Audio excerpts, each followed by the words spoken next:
Por último, miraremos el tema de refinamiento de la historia de usuario. ¿A qué se viene esto?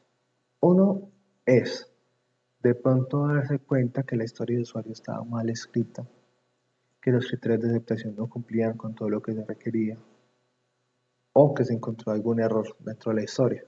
Tiene que devolverse a escribir la historia, pero se puede escribir dentro de la misma historia como tal y no tiene que crearse otras.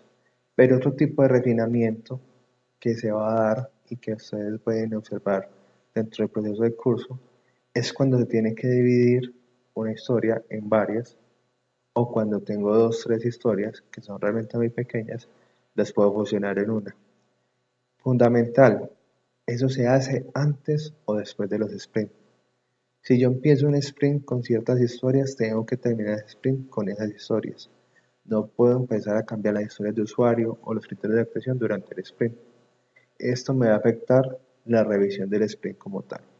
Si en la revisión encuentro algunas fallas, es donde debo refinar la historia para completarla en el siguiente sprint. ¿Cuándo se puede ir a fusionar? Una, criterios de aceptación. Si tiene menos de 3 criterios de aceptación, es posible que la historia se pueda fusionar con otra. Pero si tiene 8, 7 o más criterios de aceptación, es posible que la historia se pueda dividir en dos, o se pueda dividir en las historias que ustedes consideren necesarias.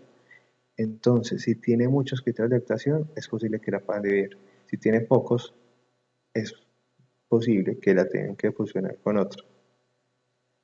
Recuerden que la historia tiene que desarrollarse durante un sprint, que dura entre 15 días y 2 meses.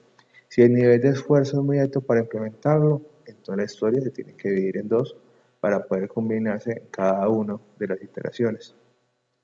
Si los criterios no están enfocados al mismo beneficio, hablar de la historia, es decir, tengo 4 criterios, 2 criterios están enfocados hacia un beneficio en específico y otros 2 están enfocados en otro, es posible que la historia la pueda dividir y sacar las historias según el beneficio que realmente quiero y que me está escribiendo en los criterios de aceptación.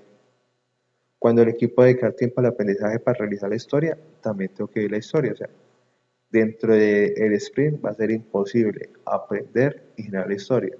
Entonces puedo crear una historia que me ayude al equipo de trabajo a aprender sobre algo, a desarrollar algo básico y después una historia para que la cumpla como tal a lo que yo requería. Cuando el flujo de trabajo requiere ser modificado, es decir, pasó algo en la revisión del sprint, en la retroalimentación, y a partir de ahí se dijo que el flujo de trabajo tiene que ser modificado. Ese flujo de trabajo también puede afectar las historias de usuario y pueden hacer que se tengan que redefinir y reestructurar. Y si la historia se ve que tiene diferentes funciones, es decir, yo tengo que crear o modificar algún elemento en una lista de ventas, o crear una historia que sea solamente para crear elementos para vender y otra historia que me permita modificar los elementos, porque tener diferentes funciones dentro de una historia puede llevar a complicarla, a que la estimación sea difícil o a que no alcance a cumplirse en los tiempos estipulados. Eso genera ese refinamiento de las historias de usuario. Muchas gracias.